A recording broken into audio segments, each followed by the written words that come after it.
welcome back to the Colorblind Architect Podcast. I'm your host, David, and today it's Thursday. Is it the 4th or the 5th or I don't know. All the days seem to blend into one. But it's 2 days after the election day, and of course, if you're looking at the news, pretty much everything's still not called. They're still counting ballots. In some states, like Michigan, they're just miraculously creating them out of whole cloth. That's a whole nother issue. I'm not going to talk about that. I'm actually going to talk about what I think the election results really mean.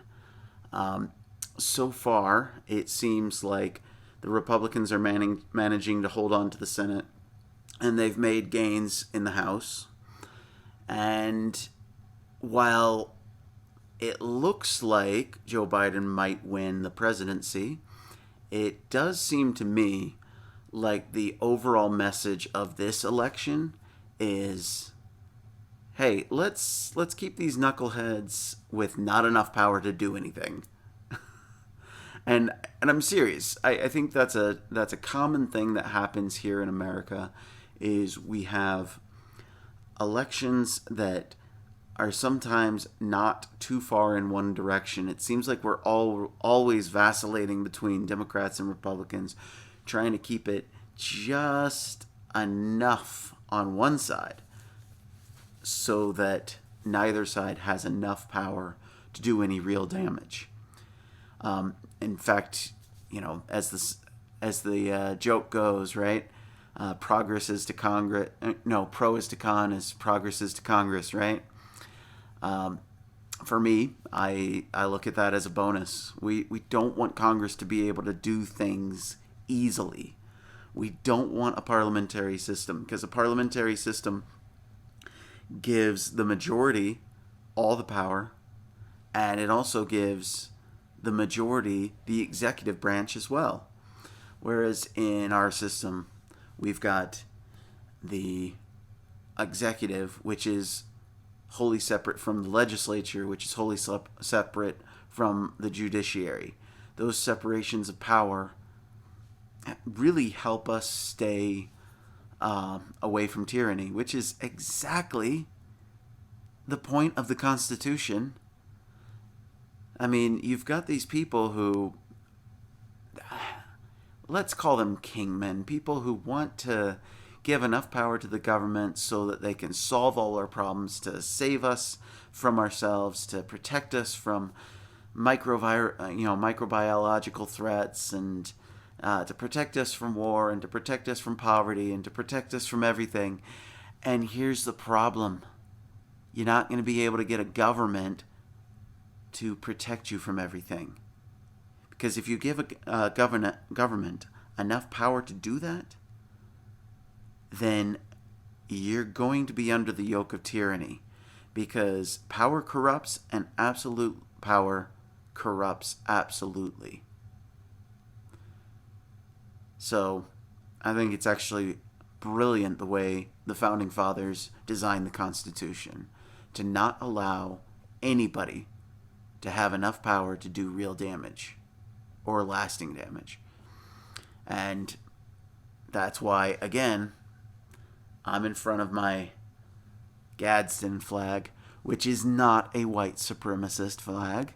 It is very, very much a historically significant flag, because it was a flag carried by the American revolutionaries who were fighting against the tyranny of King George III, and as a result, they carried this flag, basically saying, hey, we're not going to be victims of tyranny. Don't mess with us. We're going to fight back, and we're going to win the day. And so, with that, stay free and keep up the good fight.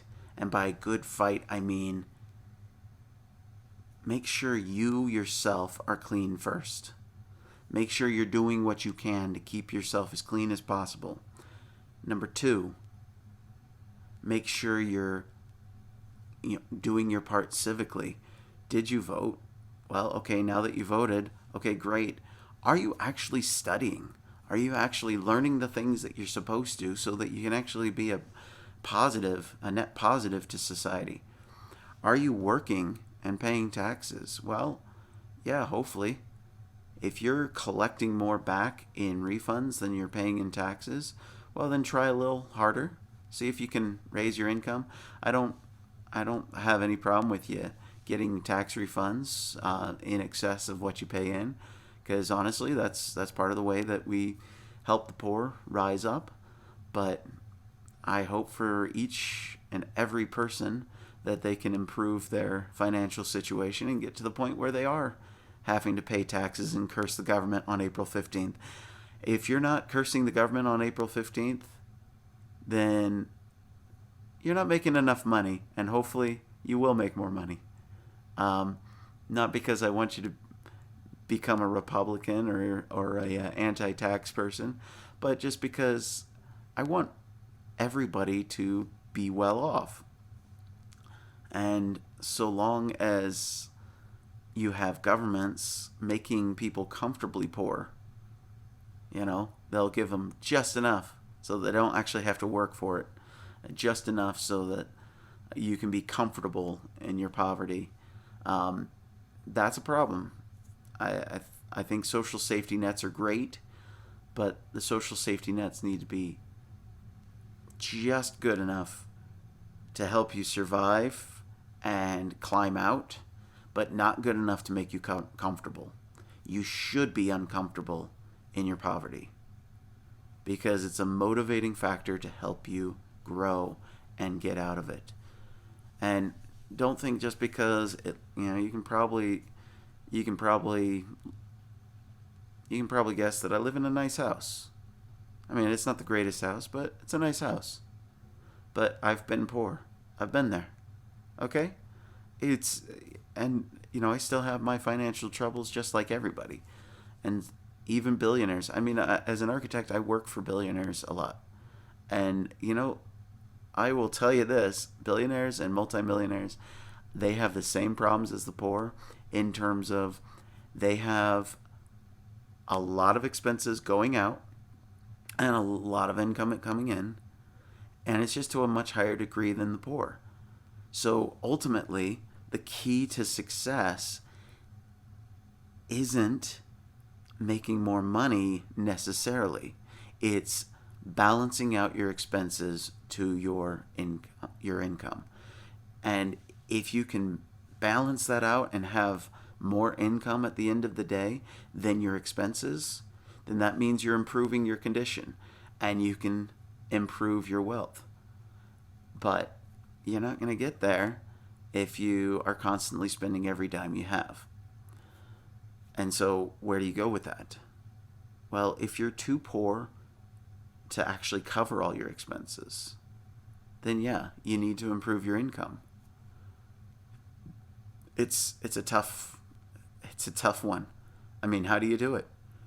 I mean, especially in times like these where there are more expenses than ever before, and you've got so many limitations on the economic growth right now due to COVID. So, I mean, I feel for you. So, the point is, don't worry about the election results. Don't think too much about whether your guy won or not. Worry about, did you actually vote? Did you actually pay attention closely enough so that you could vote responsibly? I mean, don't just vote, actually do the research, right? So if you've done those, and if you're working hard, and you're trying to make your life better,